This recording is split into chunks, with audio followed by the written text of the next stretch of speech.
nama aku Ardeni Putri Aulianur dengan NPM akhir 057. Perkenalkan, nama saya Karyati dengan nomor akhir NPM 132. Perkenalkan, nama aku Inayatul Izati dengan akhir NPM 075. Perkenalkan, nama aku Nina Nuraini dengan nomor akhir NPM 092. Apakah kalian tahu saya sedang berada di mana? Ya, disinilah, di Balai Pustaka. Tempat di mana kisah dan kata pertama kali bertemu dalam sejarah sastra Indonesia. Awalnya didirikan oleh pemerintah Hindia Belanda pada 14 September 1908 dengan nama Komisi for the Folk Lecture atau Komisi Bacaan Rakyat. Kemudian pada tahun 1917 berkembang. Balai Pustaka memiliki peranan yang sangat penting dalam membentuk identitas sastra nasional. Lembaga ini bukan hanya sekadar penerbit buku, tetapi juga wadah lahirnya para sastrawan muda Indonesia seperti Merari Siregar, Marah Rusli, Abdul Muiz, dan masih banyak lagi. Dari sinilah bahasa Melayu tinggi disebarkan, bahasa yang kelak menjadi dasar bahasa Indonesia yang kita gunakan hingga hari ini. Balai Pustaka bukan hanya tempat mencetak buku, tapi juga sebagai tempat mencetak sejarah, identitas, dan kesadaran bangsa dan bahasa. Di antara para sastrawan Balai Pustaka, saya akan membahas satu sastrawan, yaitu Merari Siregar. Merari Siregar adalah sastrawan Indonesia angkatan Balai Pustaka. Novel Azab dan Sengsara karangannya merupakan roman pertama yang diterbitkan oleh Balai Pustaka.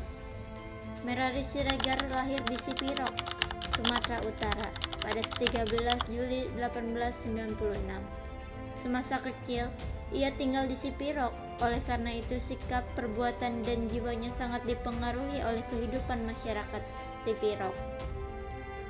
Ia menjumpai berbagai kepincangan adat, seperti tradisi kawin paksa yang berlaku di lingkungan masyarakatnya.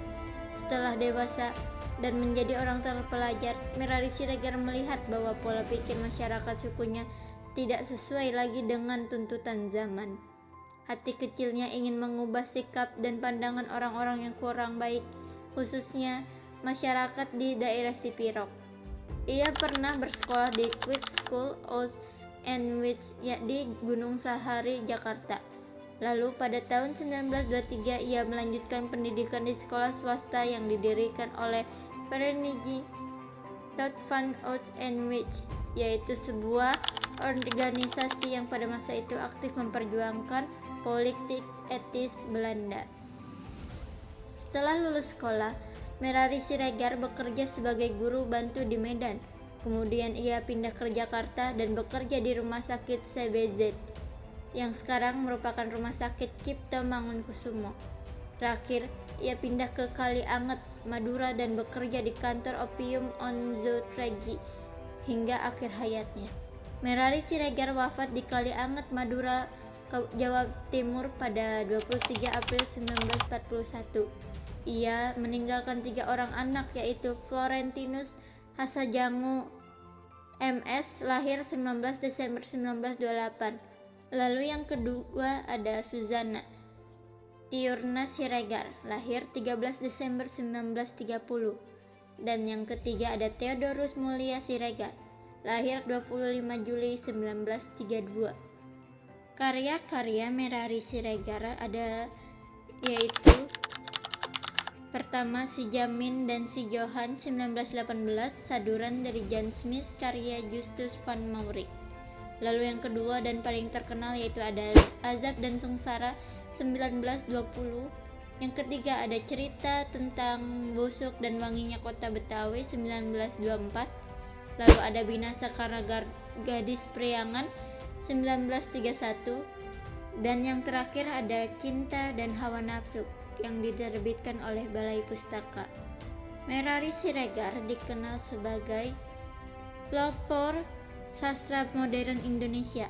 Melalui karya-karyanya, Ia berusaha mengangkat persoalan sosial dan adat yang tidak sesuai dengan perkembangan zaman, serta memperjuangkan perubahan pandangan masyarakat terhadap kehidupan dan kemanusiaan. Pernahkah kamu membayangkan bagaimana rasanya mencintai seseorang, namun tak bisa bersatu karena adat dan status sosial? Inilah kisah tragis dari novel Azab dan Sengsara, karya legendaris Merari Siregar yang terbit pada tahun 1920 melalui Balai Pustaka. Sebuah roman realistik sosial yang lahir dari kehidupan masyarakat Batak di Sumatera Timur pada masa penjajahan Belanda. Novel Azab dan Sengsara adalah salah satu karya pelopor sastra modern Indonesia, yang dimana kisahnya berpusat pada penderitaan sepasang kekasih, yaitu Amiruddin dan Maryamin, yang cintanya terhalang oleh adat dan perbedaan status sosial.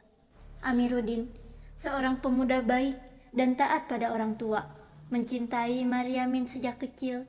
Namun, hubungan mereka tidak direstui karena keluarga Amiruddin menganggap Maryamin berasal dari keluarga miskin. Akibat tekanan adat, Amiruddin dijodohkan dengan Kasibun, seorang gadis kaya yang tidak dicintainya. Pernikahan tanpa cinta itu berakhir dengan penderitaan, di mana Amiruddin hidup sengsara. Kasibun bersikap kasar dan egois, sedangkan Maryamin meninggal dalam kesedihan. Melalui tokoh-tokohnya, Merari Siregar menyoroti pertentangan antara cinta sejati dan kekuasaan adat yang kaku. Tema utama novel ini adalah penderitaan akibat perjodohan yang tidak berdasarkan cinta, dengan subtema ketimpangan sosial, tekanan adat, dan peran perempuan dalam budaya patriarki. Amanat yang disampaikan pengarang ialah bahwa cinta yang tulus lebih berharga daripada kekayaan dan status sosial, serta pentingnya meninggalkan adat yang menindas kebahagiaan salah seorang individu. Bahasa yang digunakan merupakan bahasa Melayu tinggi khas Balai Pustaka, yaitu sopan, baku, dan syarat akan nasihat moral. Pengarang juga sering menyisipkan refleksi moral untuk membimbing pembaca agar berpikir kritis terhadap tradisi yang tidak adil. Nilai-nilai yang terkandung dalam novel ini mencakup nilai moral tentang bahaya ketaatan buta terhadap adat, nilai sosial mengenai pentingnya kebebasan dalam memilih pasangan hidup, nilai budaya yang menggambarkan adat pernikahan Batak, serta nilai religius yang menekankan kesabaran dan keikhlasan dalam menerima takdir. Sebagai karya sastra, Azab dan Sengsara memiliki kelebihan sebagai pelopor novel Indonesia modern yang berani mengangkat realitas sosial secara lugas dan menyentuh. Namun, kelemahannya terletak pada gaya bahasa yang agak kaku dan narasi yang cenderung moralistik. Secara keseluruhan, Azab dan Sengsara merupakan karya monumental yang tidak hanya mengisahkan cinta tragis, tetapi juga mengandung kritik sosial yang tajam terhadap adat yang mengekang kebebasan individu.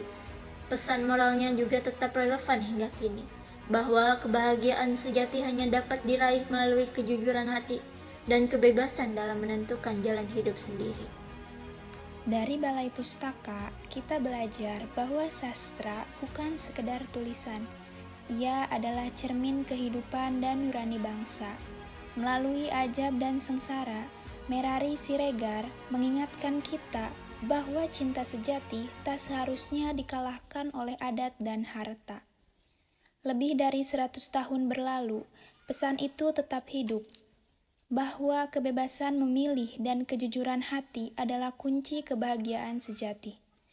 Terima kasih telah menyaksikan perjalanan ini. Semoga kisah lama ini menyalakan semangat baru untuk terus mencintai karya sastra Indonesia.